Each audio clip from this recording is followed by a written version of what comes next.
કોણ છે?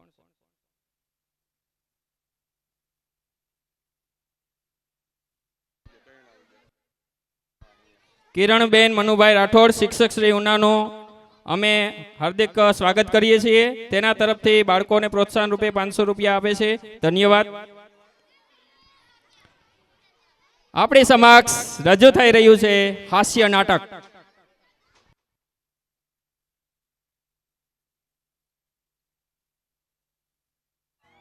હું એલા રમલા, હમણાં હું નવા જૂની છે. એ નવી આવતી નહીં અને જૂની જાતી નહીં. ઈ હાસુ હો તારું, એ બધાયને એમ જ હોય. ગઈકાલે મેં મારી પત્નીને ફોન કર્યો કે તને પિયર ગયે 10 દિવસ થઈ ગયા, તું તો મને યાદ જ નથી કરતી. મારી પત્ની કે હોતું હશે એવું કાંઈ, મને ચારે બાજુ તમે જ દેખાવ છો. તુવેરની દાળમાં, ચોખાના દાણામાં, ઘઉંના લોટમાં. સાલું મને તો આંચકો લાગ્યો. હું ધણી છું કે ધનેડું? એ હા ભાઈ હા, એ કાગડા બધે કાળા જ હોય. એ તારી વાત એકદમ હાચી હો ભાઈ. એ બીજી એક વાત કહું. એકવાર હું મારા હાહરે ગયો. સાસુ માએ 8 દિવસ સુધી પાલકની ભાજી ખવડાવી ને 9મા દિવસે પૂછ્યું, એ જમાઈરા હું બનાવું? પછી તો મેં કહી દીધું, ખેતર બતાવી દો, એ હું જાતે ચરી લઈશ. ઓહો હો હો હો, ખરેખરી કરી તે તો. અરે હું હમણાં મારી પત્ની સાથે શાક માર્કેટમાં ગયો તે ઈ મને કહે 2 કિલો વટાણા લાવ. મેં કીધું લઈ લે, એમાં હું પૂછવાનું હોય? તો મને ઈ કે પૂછવું તો પડે ને, આ વટાણા ફોલવાના તો તમારે જ છે ને, લ્યો કરો વાત. અરે બાયુની ક્યાં માંડો છો? આજકાલની પડજાઓ પણ જુઓ ની. મારી ટિંડોળના હાથમાં મોબાઈલ આવ્યો એટલે બસ પતી ગયું, સમજી લ્યો.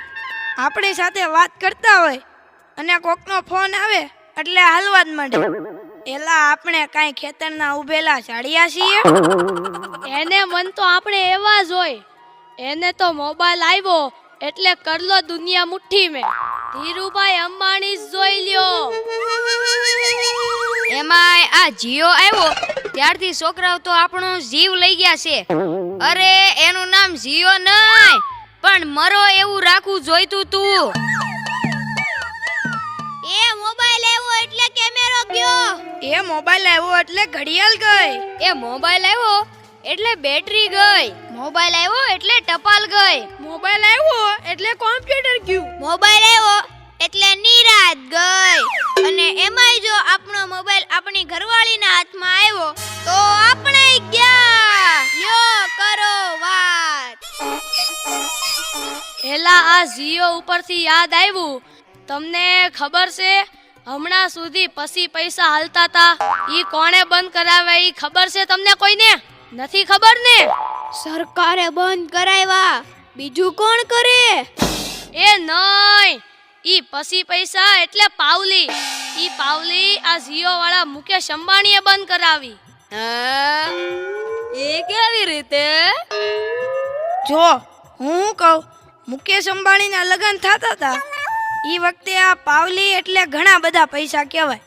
તે ગોર મારે ઘડીએ ને ઘડીએ કીધા કરે, પાણીની ચમચી ભરો ને મૂકો પાવલી. ગણપતિ પૂજન કરાવે ને કે મૂકો પાવલી. એક ફેરો ફરે ને કહે મૂકો પાવલી. બીજો ફેરો ફરે અને કે મૂકો પાવલી. તેલા મુકેશને એટલી ખીચડી કે આખો દેશ મને મુકેશ અંબાણી કહે છે ને આ ગોર મહારાજ મૂકો પાવલી કરે છે. મોટો થઈને આ પાવલી બંધ ન કરાવું તો મારું નામ મુકેશ અંબાણી નહીં.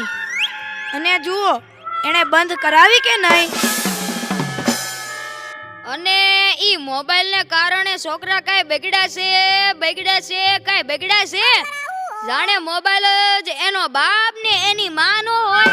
અને આપણા છોકરાની તો વાત જ ના થાય હો. એ વરાસા મોકલ્યો હોય તો તાબીએ જઈને બેઠો હોય, અવેડાના ડાટા કાઢી નાખે એવા હોય. કાલે મેં ઓયલા પહલાને કીધું કે તારો છોકરો પથ્થરના ઘા કરે છે, કોઈને વાગી જશે. પહલો મને કે ઈ મારો છોકરો નહીં, ઈ તો મારો ભાણિયો છે. મારો છોકરો તો તારા બૂટમાં પાણી ભરે જો. એ લાટા પાટા શણગાર કરીને સ્કૂલે મોકલ્યો હોય ને ઘરે આવે ત્યારે પલળેલ કાગડા જેવો થઈ ગયો હોય. મારા ટીનિયાને સાહેબે પૂછ્યું કે 15 ફળના નામ બોલ. ટીનિયો કે એક સફરજન, બીજું એક ચીકુ, એક ત્રીજું પપૈયું અને 1 ડઝન કેળા. થઈ ગયા ને 15 ફળ. લ્યો કરો વાત. અરે આપણા છોકરાની વાત મૂકો તડકે, આપણી જ વાત કરો ને. ઘરે છોકરાનો જન્મ થાય એટલે એની માં કે નાક તો મારા જેવું છે, બાપો કે એની આંખો મારા જેવી છે, કાકો કે એના વાળ મારા જેવા છે, હો મામો કે હાસ્ય મારા જેવું છે.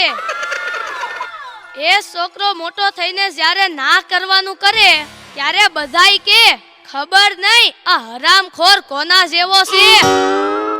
એ લ્યો તય સૌના ઘરે જાય. આ લોકો તો નવરા છે, આપણે થોડા કઈ નવરા છીએ. હાલો હાલો હવે હાલો. જોરદાર તાળીઓથી વધાવી લઈએ. ખૂબ સરસ. 500 રૂપિયા જેસાભાઈ કાળાભાઈ પંપાણીયા તરફથી બાળકોને પ્રોત્સાહન રૂપે આપે છે. ધન્યવાદ. 500 રૂપિયા ગોવિંદભાઈ પંપાણીયા. 1000 રૂપિયા SRK કિડ્સ ધીરજભાઈ જાદવ તરફથી.